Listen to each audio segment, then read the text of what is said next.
What's up, guys? Welcome to Pelvibiz Podcast. I'm your host, Kelly Alahoui. Today, I want to talk to you guys about why 2025 is the year that if you have a feeling that you want to leave your job, or you've been thinking about it, or you want to do something different, this is the year, and this is your sign because you're listening to this podcast. So, I've been talking to a lot of you recently, and I hear the same thing over and over and over again. And it had me thinking about where was I at when I was in those similar shoes, and what was my thought process like when I was in those shoes. And so when I was potentially thinking about leaving my job, there was a couple things that occurred. Number one, the first thing was, I remember it was Christmas time. My dad just got diagnosed with metastatic cancer. And I remember I was new to the company because I just came from California to Virginia. And they were like, well, I remember asking, hey, can I have off for Christmas time?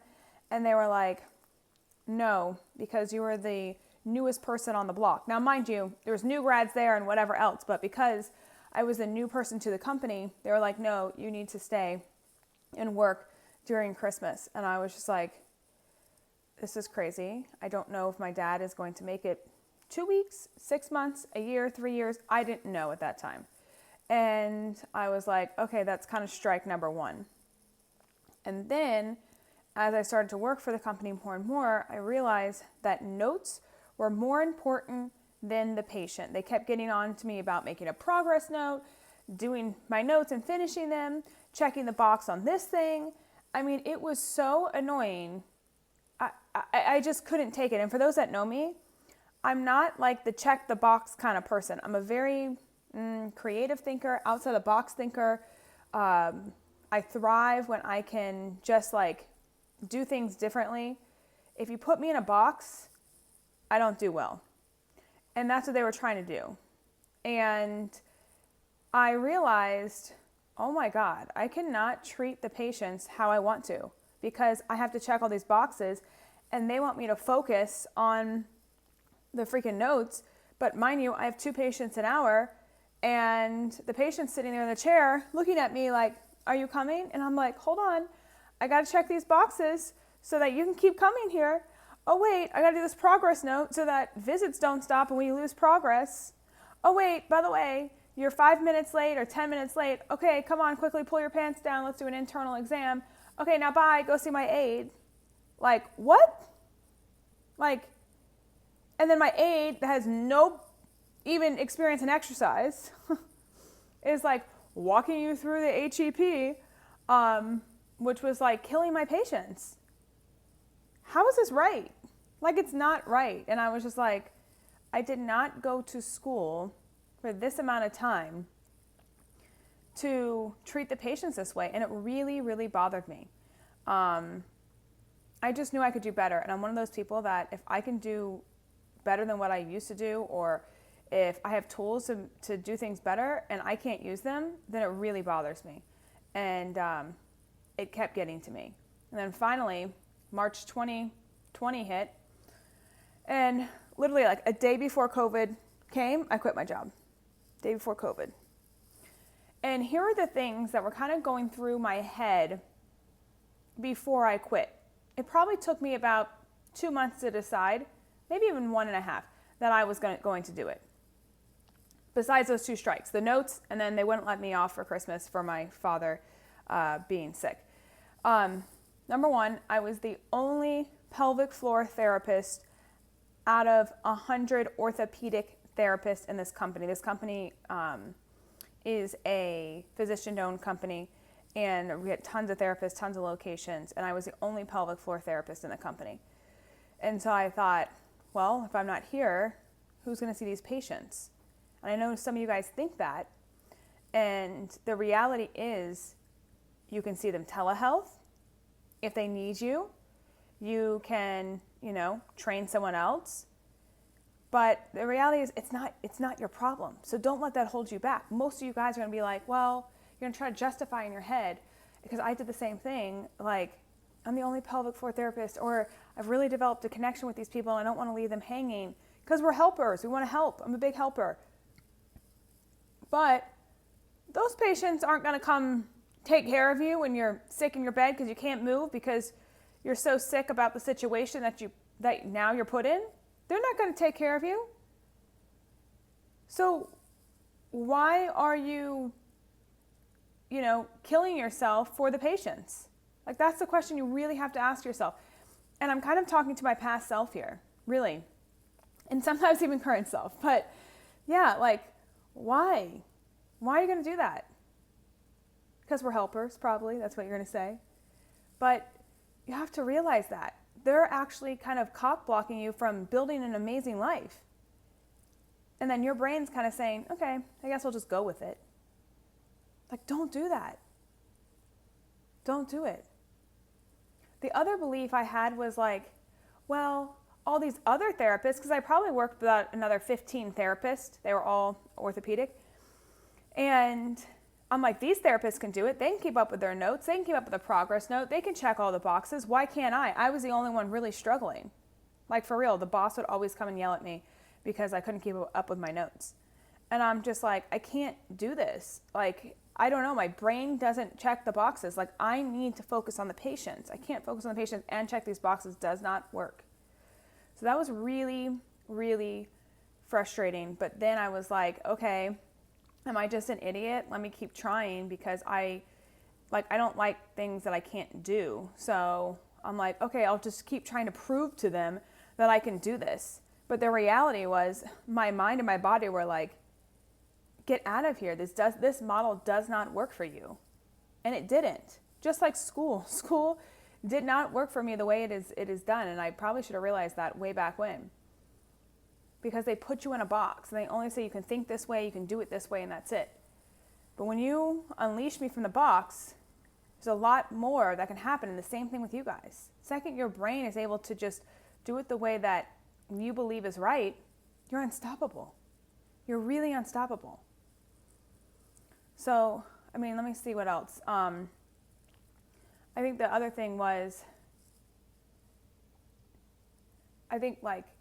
okay, I moved 5 different states. I moved 5 times in 9 years to 5 different states. And I'm just like, okay, this is the way it is. Kelly, you have to accept that this is the situation that you signed up for grad school, after grad school. Like, this is what the profession is, and you just need to comply with the profession. And it really kind of, I sat with that and I was like, okay, do I just do the system? And I did it for 8 years. I did the system for 8 years, and I moved to 5 different states thinking it's got to be different. It wasn't. It was not. It was the exact same in every single state that I lived in. In every single setting that I was in, it was the same exact thing. Some worse than others. Skilled nursing, oh my gosh, get those minutes.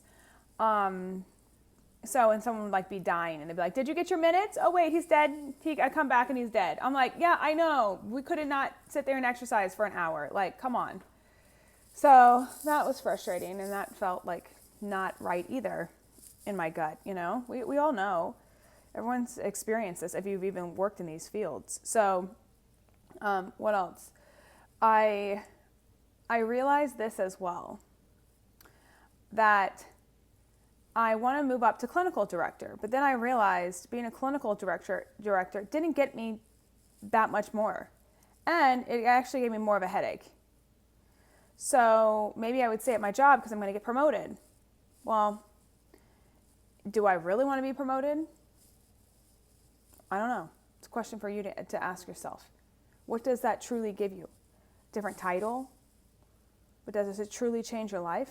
Probably not. And the last thing I had was oh, well, I'm getting a 401k from this office.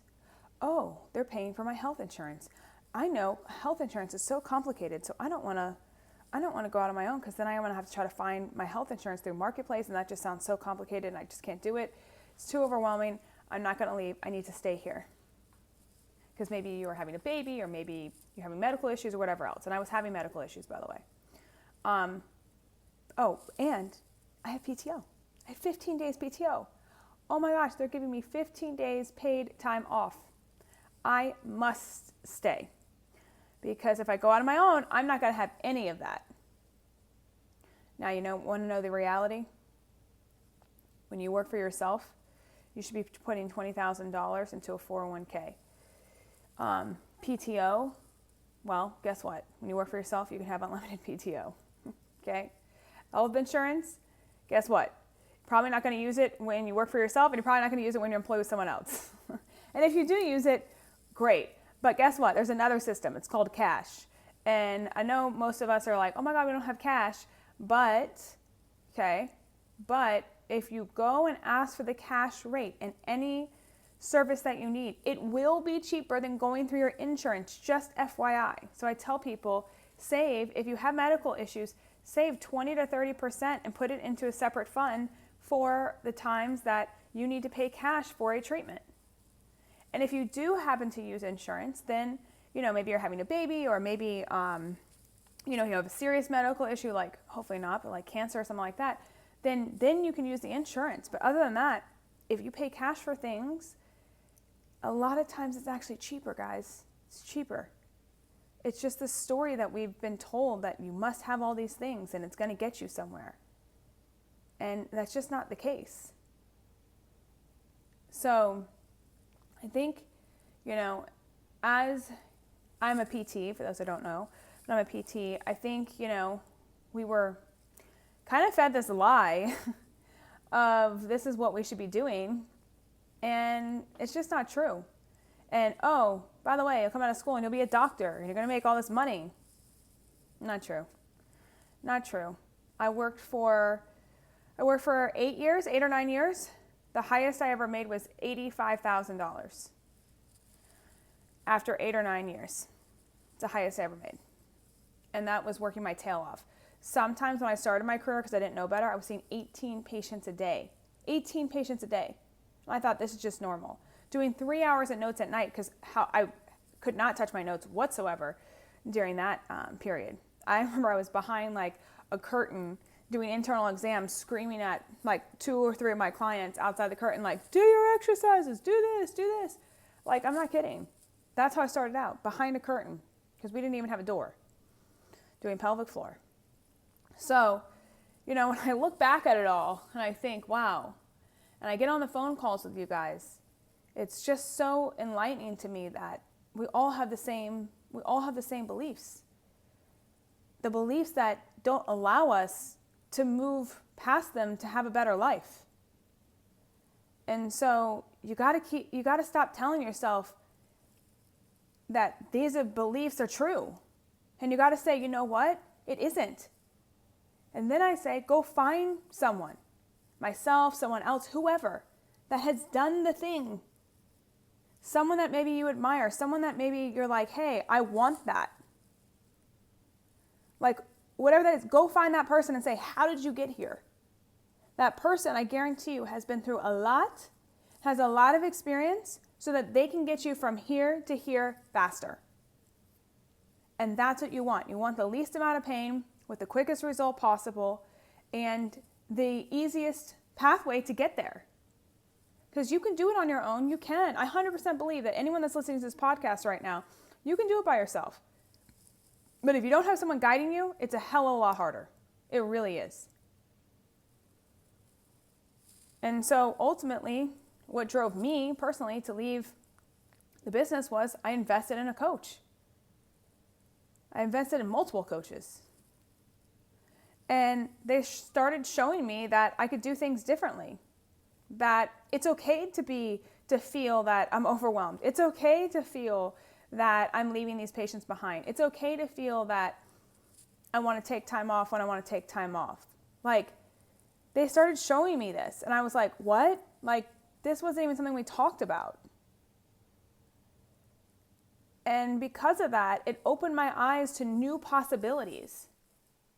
So if you're really contemplating leaving your job right now, like, please talk to me, because I've been there, I felt it, I've been through it. And two, like, my husband was like not on board at all. Like, he literally almost left me because he was like, you're spending money on coaching and I'm about to murder you because we don't have any money. And he almost did. And I was like, no, I just believe that these coaches can help me and move me. And I was right. And it's all about belief in yourself. Can you do it? And if you don't have that belief, then you have to lean on someone else to give you that belief. And that's why I wanted to talk about this today, because I think it's so important. Normally I give lots of tactile on my podcast, but I think the next couple podcasts I really want to do of things that are holding us back that really we have to let go of. And these beliefs, for many of you guys, is truly what's keeping you stuck. So if you're ready to make a change, please reach out to me. I'd be happy to help. Ask me questions at Pelvibiz on Instagram. Like, be happy to help you guys. But we got to get over these beliefs. And I believe that anyone and everyone that's listening to this can do it. Because otherwise, you would not spend your time listening. So thanks, guys. Have a great day.